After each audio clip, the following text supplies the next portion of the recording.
we now bring in Elaine Dezenski, Senior Director and Head of the Center on Economic and Financial Power at the Foundation for Defense of Democracies, just for more on this. Thank you so much for your time, Elaine. First, just your reaction to how the markets have reacted as the EU weighs slapping $100 billion in new tariffs on the United States. Thanks, Markie. Great to be here.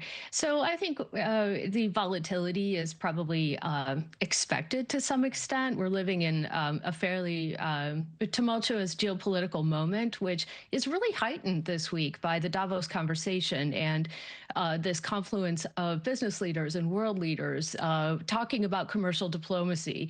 And of course, the president's rhetoric on Greenland, which is pretty unsettling to our European partners. So I don't think that this is unexpected in that sense, but I do think some calm is probably necessary at this point. I think we will see coming out of the next few days some advancement on the conversations on Greenland, on some of the other major geopolitical issues. No doubt there will be conversations with the Europeans on how to move forward on the trade deal. I know the administration would like to see more progress from the Europeans in terms of implementing the trade provisions that we've already agreed to. So the markets are responding in their normal way, but I don't know that this volatility is going to continue. Yeah, and just for everybody at home, we are keeping a live look. President Trump is now being helicoptered into Davos. He's leaving Zurich as we speak.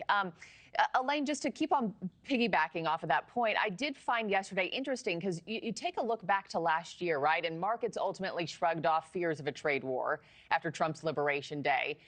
Just recently, analysts warned the markets would tank when Trump launched a Powell investigation, and it was a nothing burger that day. Stocks took a nosedive. What makes this moment different that investors are taking this seriously this time?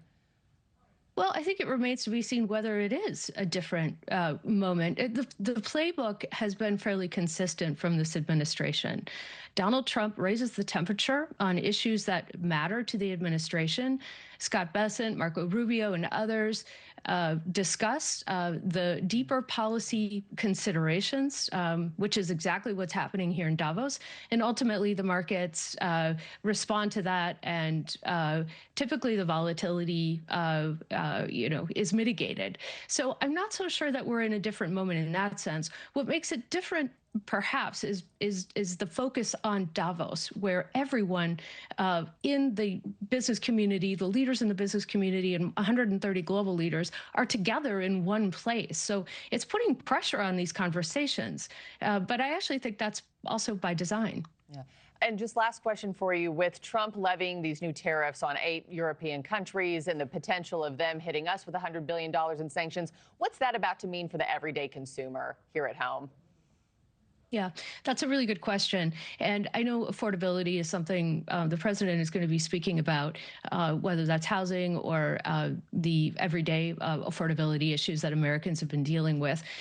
There's no doubt. I mean, volatility can translate into challenges for American consumers. So that's something that, everyone needs to be mindful of in these conversations, and moving towards the kinds of policies and the steadiness required to be able to deliver on lowering interest rates and making sure that consumers really aren't holding the bag, right, for this volatility.